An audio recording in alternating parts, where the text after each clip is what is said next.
Hello dear students. जो Flamingo text book का lesson 3 deep water हम लोगों ने शुरू किया था, जिसको कि विलियम ऑरविल डगलस ने लिखा है,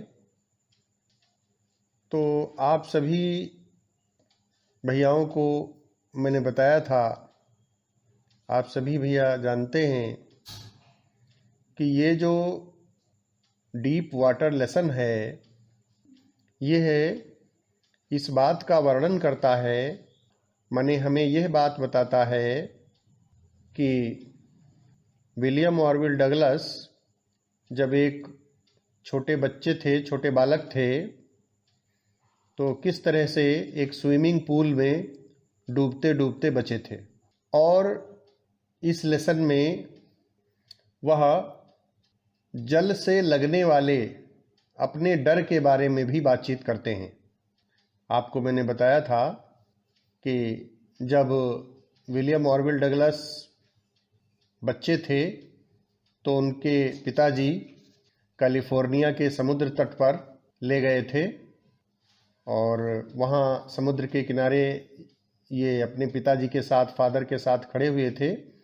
समुद्र की लहरें आईं तेज़ी से और उन लहरों ने इनको जल में गिरा दिया और ऊपर से निकल गईं।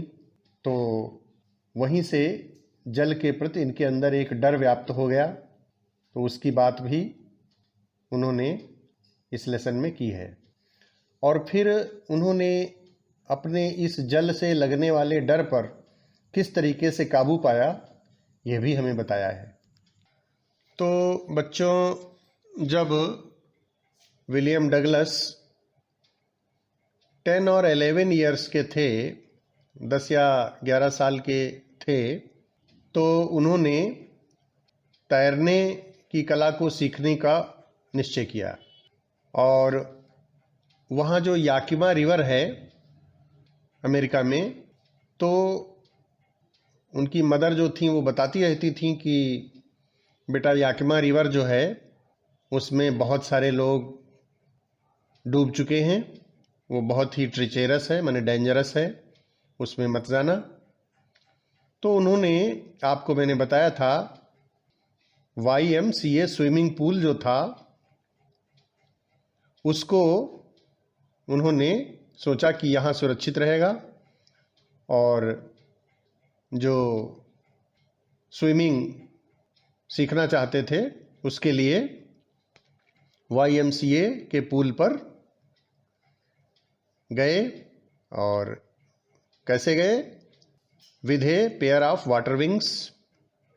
वाटर विंग्स के बारे में मैं आपको बता चुका हूँ, जो हवा से भरे हुए बैग्स होते हैं और व्यक्ति अपनी बाहों में उनको पहन लेता है, कंधे के पास, शोल्डर्स के पास, और फिर उससे तैरना बहुत आसान हो जाता है। तैरने की कला को व्यक्ति आसानी से सीख सकता है। तो ये सब मैं आपको पढ़ा चुका हूँ। अब आगे पैराग्राफ जहाँ से हम लोगों को आज पढ़ना है, देखिए पैराग्राफ में, I went to the pool when no one else was there. लेखक हमें बताते हैं कि मैं स्विमिंग पूल, YMCA का जो स्विमिंग पूल था, वहाँ उस समय गया जब वहाँ कोई दूसरा व्यक्ति नहीं था। When no one else was there, जब वहाँ कोई अन्य व्यक्ति नहीं था। No one else का अर्थ होता है बच्चों no other person, कोई दूसरा व्यक्ति, कोई दूसरा व्यक्ति नहीं था। When no one else was there का मतलब हुआ जब कोई दूसरा व्यक्ति नहीं था। तो लेखक YMCA के स्विमिंग पूल पर उस समय गया जब वहाँ कोई दूसरा व्यक्ति नहीं था। The writer went to the swimming pool when no other person was there. The place was quiet. जो YMCA पूल था वहाँ का वातावरण एकदम शांत था। क्वाइट मतलब peaceful. The water was still, और जो स्विमिंग पूल का जल था वो शांत था। स्टिल का मतलब होता है बच्चों मोशनलेस, माने बिल्कुल शांत। And the tiled bottom was as white and clean as a bath tub. वो जो स्विमिंग पूल था YMCA का, YMCA का फुल फॉर्म मैं बता चुका हूं बच्चों, यंग मेंस क्रिश्चियन एसोसिएशन। इससे संबंधित इसका जो स्विमिंग पूल था, तो उसकी जो बॉटम थी, बॉटम कहते हैं बच्चों तली को, तो उसकी जो तली थी स्विमिंग पूल की, जो तैरने का तालाब था उसकी जो तली थी वो टाइल्ड बॉटम थी। टाइल्ड बॉटम का मतलब तली में उसमें टाइल्स लगे हुए थे। And the tiled bottom was as white and clean. वो जो टाइल्ड बॉटम थी उस स्विमिंग पूल की, वो वाइट और क्लीन थी, और इतनी वाइट और क्लीन थी जैसे कि बाथ टब की होती है। बाथ टब आप जानते हैं बच्चों। देखिए ये चित्र देखिए, मैं आपको दिखा रहा हूँ बाथ टब का। इसका प्रयोग लोग नहाने में करते हैं, बाथ टब में स्नान करते हैं। तो बाथ टब की इमेज आप देख सकते हैं। I was timid. टिमिड का बच्चों अर्थ होता है फियरफुल, मतलब डरा हुआ। लेखक हमें बताते हैं कि मैं डरा हुआ था। I was timid about going in alone, माने उस स्विमिंग पूल के अंदर अकेले जाने में मैं डर रहा था, माने मुझे डर लग रहा था, मैं डरा हुआ था। So I sat on the side of the pool. इसलिए मैंने क्या किया, स्विमिंग पूल के किनारे, on the side of the pool का मतलब तालाब के, जो पूल था, स्विमिंग पूल जो था, तैरने का जो तालाब था, उसके किनारे बैठ गया। I sat on the side of the pool to wait for others. अन्य लोगों का इंतजार करने के लिए कि कोई और लोग आ जाएं तब जो है तालाब में प्रवेश करूं। तो इसीलिए ऑथर हमें बताते हैं कि वह अन्य लोगों का इंतजार करने के लिए तालाब के किनारे बैठ गए। I had not been there long when in came a big bruiser of a boy probably 18 years old. लेखक बताते हैं कि मुझे वहाँ बैठे हुए कोई ज़्यादा देर नहीं हुई थी।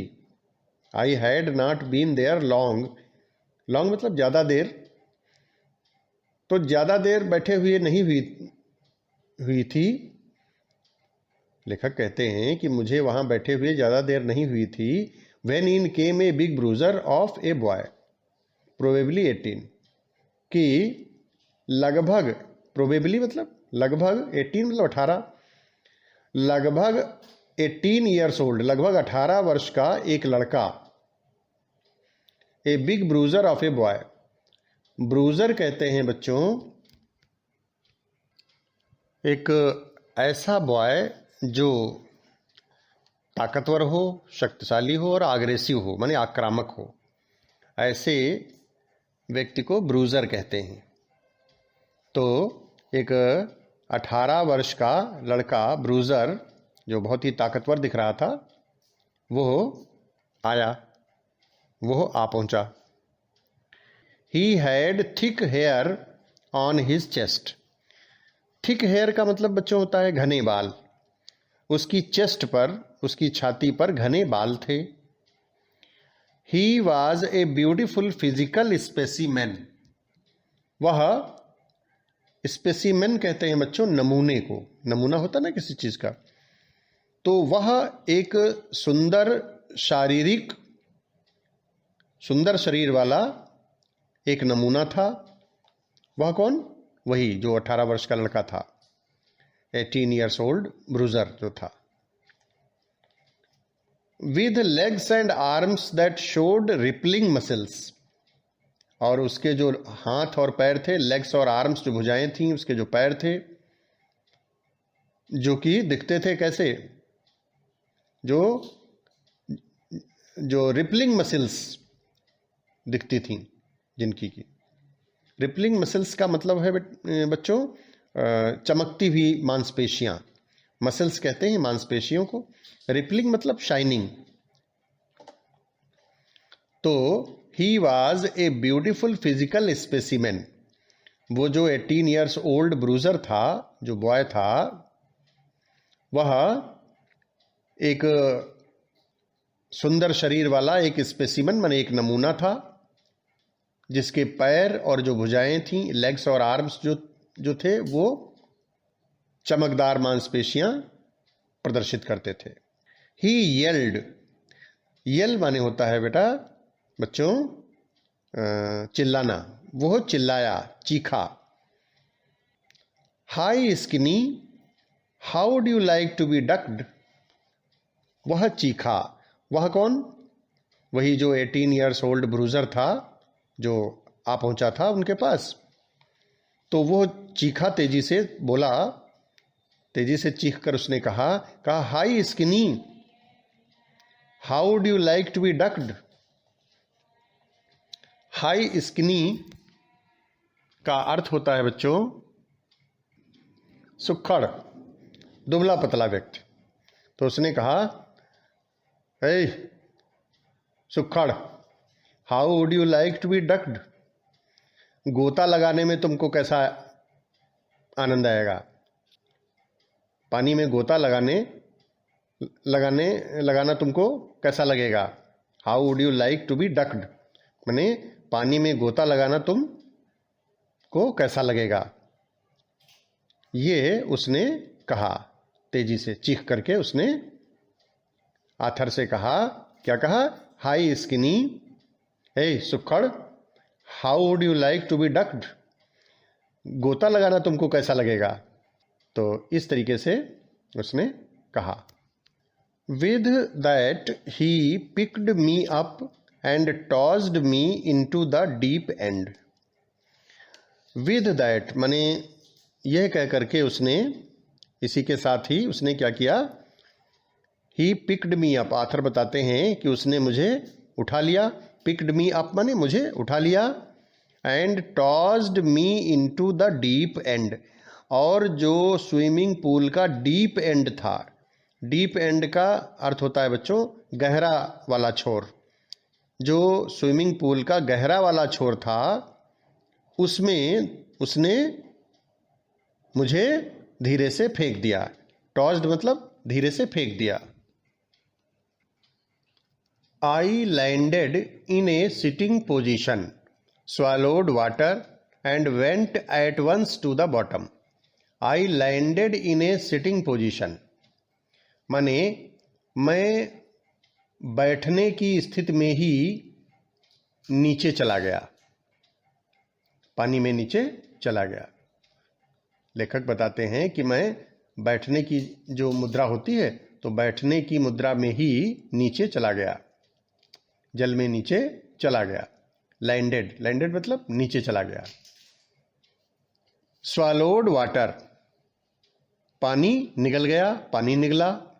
स्वैलोड कहते हैं निगल जाने को, गले से नीचे कोई चीज़ हम निगलते हैं ना, तो उसके लिए स्वैलो वर्ड आता है। तो स्वैलोड वाटर का अर्थ है बच्चों मैं पानी घूंट गया, पानी निगल गया। And went at once to the bottom, और एकदम बॉटम में चला गया, माने जो स्विमिंग पूल था उसकी तली में चला गया। बॉटम कहते हैं बच्चों तली को। एट वंस का अर्थ होता है फौरन, तुरंत ही। आई वॉज फ्राइटेंड, मैं डरा हुआ था। But not yet frightened out my wits, लेकिन इतना नहीं डरा हुआ था कि डर के मारे होश खो गए हूं।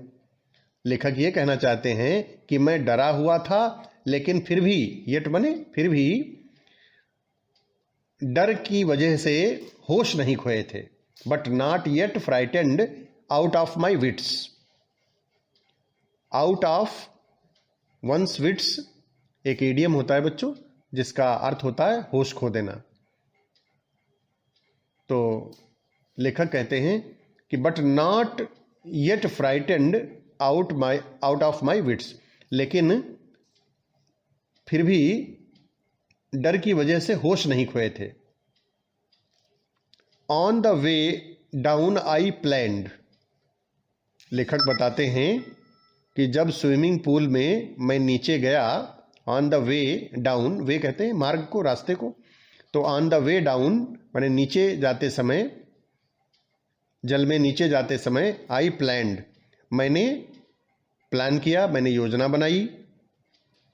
When my feet hit the bottom, और योजना क्या बनाई, लेखक ने ये योजना बनाई कि जब मेरे पैर बॉटम में लगेंगे, माने स्विमिंग पूल की तली में लगेंगे, तो मैं क्या करूंगा, I would make a big jump, तो मैं एक बड़ी कूद लगाऊंगा। Would make a big jump माने बड़ी कूद लगाऊंगा नीचे से टकरा करके। कम टू द सरफेस, और जल की सतह पर आ जाऊंगा। ये योजना उसने बनाई। और क्या बनाया, लाई फ्लैट ऑन इट, और फ्लैट कहते हैं चपटा, माने पेट केवल, लाई फ्लैट ऑन इट, और चपटा लेट जाऊंगा। और and paddle to the edge of the pool, और फिर हाथ पैर चला करके तालाब के, स्विमिंग पूल के किनारे पर चला जाऊंगा। And paddle to the edge, edge कहते हैं किनारे को, तो to the edge of the pool बने स्विमिंग पूल का जो किनारा था वहां, पैडल मतलब हाथ पैर चलाना, तो हाथ पैर चला करके मैं तालाब के किनारे पहुंच जाऊंगा या चला जाऊंगा। आगे देखिए अगले पैराग्राफ में, it seemed a long way down. It seemed मने, सीम मने होता है बच्चों प्रतीत होना, तो सीम्ड का अर्थ हो गया प्रतीत हुआ। It seemed a long way down, down मने नीचे जाना, तो नीचे जाने का जो मार्ग था वो कैसा प्रतीत हुआ, लॉन्ग मने लंबा प्रतीत हुआ। It seemed a long way down. Those 9 feet were more likely 90। बच्चों मैं आपको बता चुका हूं कि स्विमिंग पूल का एक छोर जो था वो कम गहरा था, और जो दूसरा छोर था, सिरा था, वो लगभग कितना गहरा था, आपको बताया था, लगभग 9 फीट गहरा था। तो राइटर हमें बताते हैं, आथर हमें बताते हैं कि those 9 feet were more like 90। Swimming pool के वे जो 9 फुट, जो 9 फुट की जो गहराई थी वो मेरे लिए कैसी थी, मुझे 90 फुट से भी ज़्यादा लगी। Those 9 feet were more like 90, 90 मतलब 90। And before I touched bottom my lungs were ready to burst. और इससे पहले कि मैं स्विमिंग पूल की बॉटम को टच करता, माने छूता, माने स्पर्श करता, टच मतलब टच माने छूना होता है, तो इससे पहले लेखक बताते हैं कि इससे पहले कि मैं तली, जो स्विमिंग पूल की तली थी, जो बॉटम था, उसको स्पर्श करता, my lungs were ready to burst, मेरे फेफड़े फटने के लिए तैयार हो गए थे। मेरे फेफड़े, मेरे लंग्स जो थे वो फटने के लिए तैयार थे। But when my feet hit bottom, लेकिन जब मेरे पैर तली से टकराए, but when my feet hit bottom, जब मेरे, लेखक बताते हैं कि जब मेरे पैर स्विमिंग पूल के बॉटम से की तली से टकराए, तो आई समन्ड ऑल माई स्ट्रेंथ, तो मैंने अपनी पूरी ताकत बटोरी। समंड का अर्थ है बच्चों यहां पर बटोरना। मैंने अपनी पूरी ताकत बटोरी, मतलब मेरे अंदर जितनी क्षमता थी, जितनी शक्ति थी, वो सब मैंने लगा दी। And made what I thought, और जैसा मैंने सोचा था, क्या किया? Was a great spring upwards, जोर से ऊपर की ओर स्प्रिंग किया। स्प्रिंग कहते हैं उछलना, अपवार्ड्स माने ऊपर की ओर, जोर से ऊपर की ओर उछाल लगाया, ऊपर की ओर उछाल लगाई, जैसा उसने सोचा था। अभी ऊपर प्लानिंग जो किया था, बताया था, तो वैसे ही उसने उछाल लगाई ऊपर को।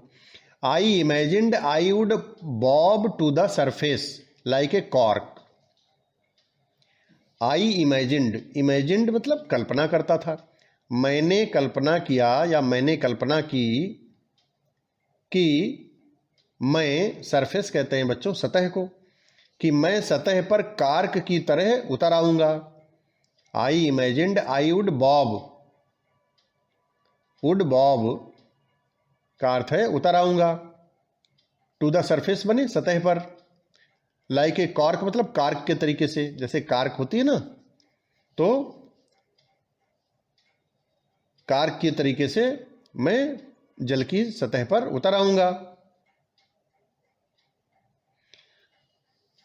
Instead I came up slowly, instead माने कहते हैं, इंस्टेड को कहते हैं के बजाय अपनी भाषा में, तो बजाय इसके, instead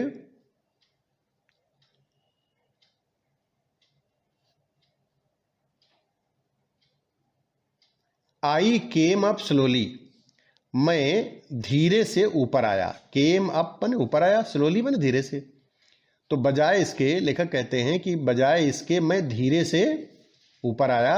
I opened my eyes and सा नथिंग बट वाटर, मैंने अपने नेत्र खोले, मैंने अपनी आंखें खोली, एंड सा नथिंग बट वाटर, और मैंने जल के अलावा कुछ नहीं देखा। कहते हैं कि और मुझे जल के अलावा कुछ नहीं दिखा।